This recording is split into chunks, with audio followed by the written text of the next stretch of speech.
It's 1902. A young man by the name of Benito Mussolini moves from Italy to Switzerland to avoid military service.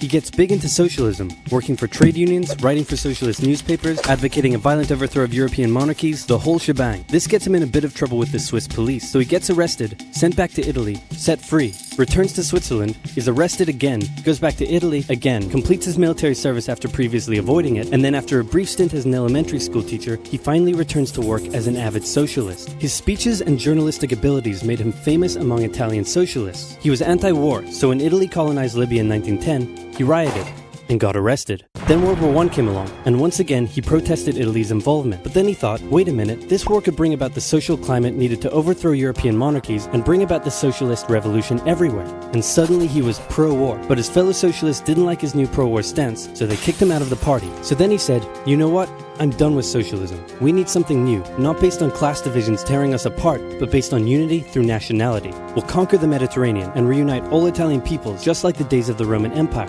I'll call it fascismo, and it will guide the Italian nation to greatness. That's all well and good, Mr. Mussolini, but what kind of haircut am I giving you? Let's go with bold.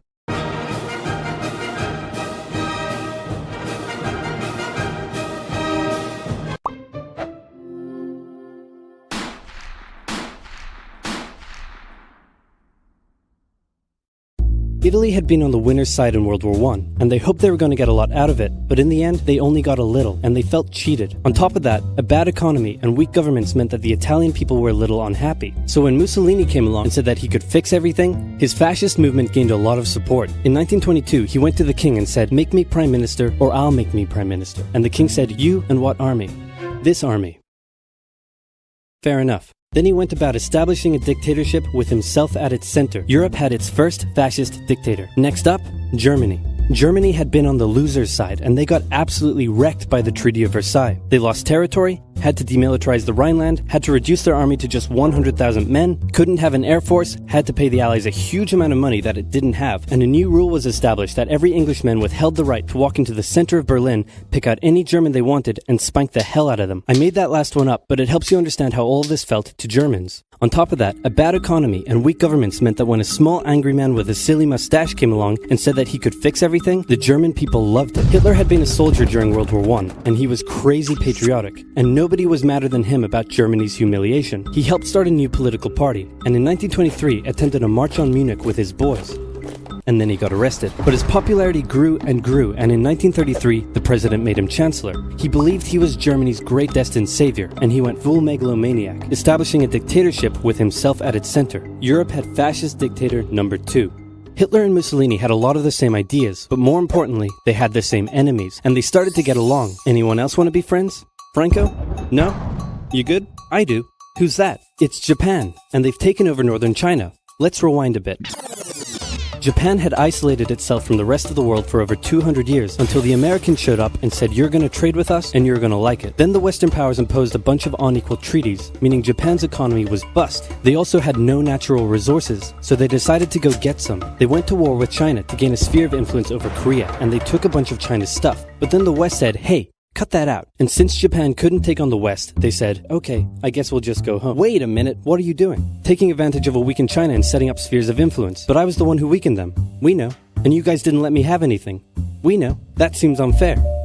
We don't think so.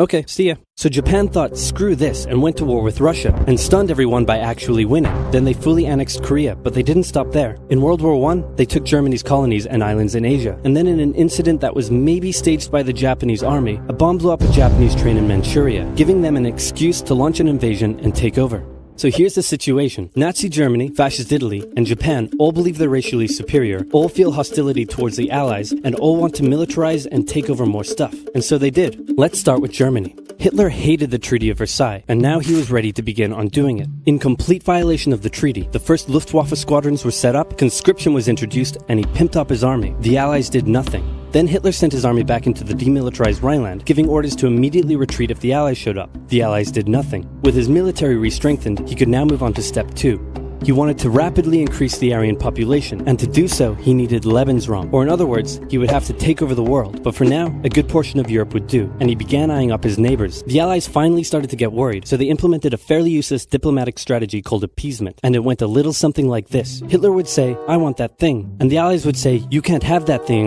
"Okay, you can have that thing, but no more." "I want that thing." And repeat. In 1938, Hitler's army marched into Austria and just took it, with no resistance. Boom, this is Germany now. Next, he demanded to be given the Sudetenland, an area of Czechoslovakia with many ethnic Germans. The Allies held a meeting with Hitler in Munich and said, "Look, we're going to give you what— Hang on, this meeting is about my territory. Shouldn't I come to the meeting too?" "Anyway, we're going to give you what you want." "Really?" "Yeah." "Just like that?" "Yep." "What's the catch?" "Just sign this piece of paper promising you won't invade the rest of Czechoslovakia."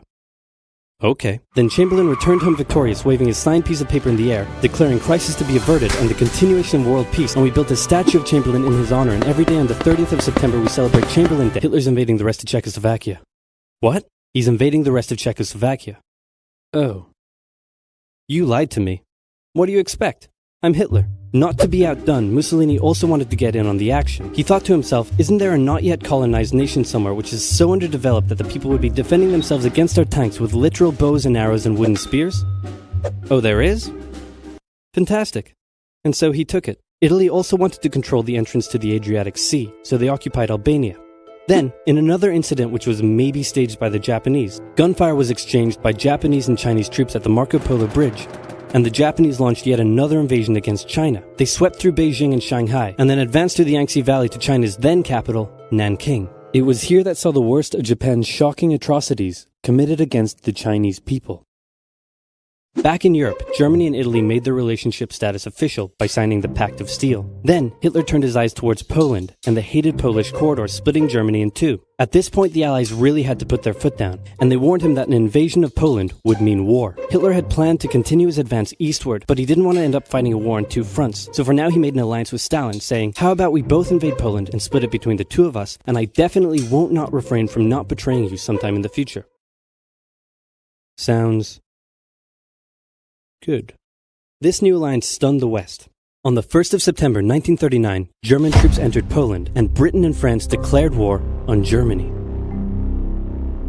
The Poles fought hard, but they were no match for the two giants crashing down on them from either side. Then came a period known as the Phony War, where everyone just sort of sat around not doing much. The French had launched a small invasion into the Saarland, but they maintained mostly defensive positions, and after a while decided to just turn around and call it a day. Speaking of France, the French were still super proud of their victory in World War I, and they hadn't really moved on from it. They still used horses, they dispatched messages by motorbike instead of using radio, orders from the commander-in-chief were usually pretty vague, and the troops were rarely inspected. They built a line of defenses along their German border, but didn't bother extending it all the way to the Channel, and they wouldn't launch artillery strikes against Germany out of fear of being retaliated against. In a war, they didn't want to attack the enemy. And at first the UK wasn't much better. Chamberlain still naively hoped that the war could be ended diplomatically. Instead of bombing raids, the RAF dropped propaganda leaflets over German cities, which one air marshal said likely did nothing but provide the continent with toilet paper for the duration of the war. They also only sent 200,000 men to France, while the French had mobilized millions. Both Britain and France wanted to avoid a repeat of the First World War, and so they wanted to keep the war as far from home as possible. So they turned their eyes north, towards Norway. Neutral Sweden was exporting iron ore to Germany through neutral Norway, so the Allies asked them if they could please stop exporting iron ore to Germany, but this request was refused. Then, the Soviet Union attacked Finland, so the Allies said, how about we land troops in Norway and move them across Sweden to go help out your good pal Finland, and along the way maybe take control of all your airfields. But Norway and Sweden still said no. So the UK mined the waters around Norway to force any transport ships into international waters, and they also attacked a German tanker they found in the area. Hitler realized what the Allies were up to, and he quickly moved to secure his supply of iron ore. He launched an invasion through Denmark into Norway. The Allies rushed to land troops at key ports along the coast, but Germany had taken control of Norway's airfield, and their air superiority decided the fight. The Allies had to retreat. After this slightly embarrassing failure, Chamberlain resigned and was replaced with Winston Churchill, who had a slightly different approach to dealing with the Germans. Hitler's overall strategy was similar to Germany's First World War strategy. Attack France, defeat France, knocking out the UK in the process, then turn on the Soviet Union and win the war. During the Phony War, the Allies had given Hitler time to prepare his forces. Now, he was ready to attack. The Allies had wanted to place troops in Belgium, but Belgium had refused, and in a move that surprised pretty much no one, Hitler launched an invasion to get around France's defenses. The Allies charged into Belgium at full speed to meet the German invasion head-on, and it looked like a repeat of the First World War was coming. But this time, Hitler had a trick up his sleeve. blitzkrieg. As the Germans advanced, they sent thousands of refugees westward, slowing down the Allies. Then, to the south, the French had left the Ardennes, an area full of hills and forests, pretty underdefended because they thought it was naturally impenetrable. Well, the Germans were about to penetrate it with everything they had. They smashed 50 Wehrmacht divisions through and encircled the Allied armies at lightning speed. The best of the Allied forces were now trapped. The Germans squeezed in from all sides, taking out France's best armies and nearly wiping out the British too. But they managed to make a desperate last-minute escape at Dunkirk, with British civilian ships even making the perilous journey to bring their young men home. With most of the French forces depleted, the Germans breezed through, taking Paris, and France fell. What the Germans couldn't do in World War I, Hitler had done just like that.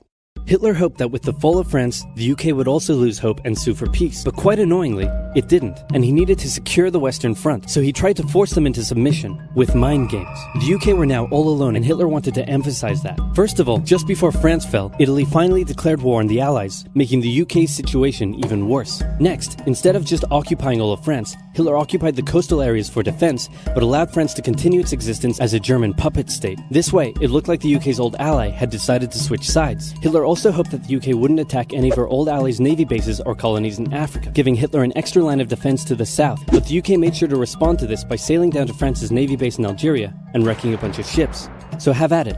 Hitler then began laying down plans for an invasion of Great Britain. Before German troops could land on British soil, he would first need air and naval superiority across the Channel. Waves of German bombers came, while the completely outnumbered RAF worked bravely around the clock in an attempt to quell the German attacks. At first, the Luftwaffe targeted British ports and coastal facilities. Then it attacked RAF bases, crippling the RAF's ability to defend the nation. And it looked like Hitler's Great British invasion was coming. But then, Churchill ordered a small, pretty insignificant bombing raid over Berlin. It didn't do much damage, but Hitler was furious, and he immediately ordered the Luftwaffe to refocus its attacks on civilian targets in London. Children were sent off to the countryside away from their parents to avoid danger, and frequent trips to air raid shelters became a daily occurrence. But British morale held firm. Smiling, knitting, lounging casually, these people have balls of steel. This refocusing on London also gave the RAF breathing space to reorganize, so Hitler kind of shot himself in the foot there.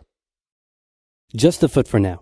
Finally, the Luftwaffe sent one massive all-out attack on London, and the RAF successfully repelled it, destroying many of the German aircraft and placing air superiority firmly in British hands. Hitler's invasion had to be postponed, but the bombing of British cities continued for some time.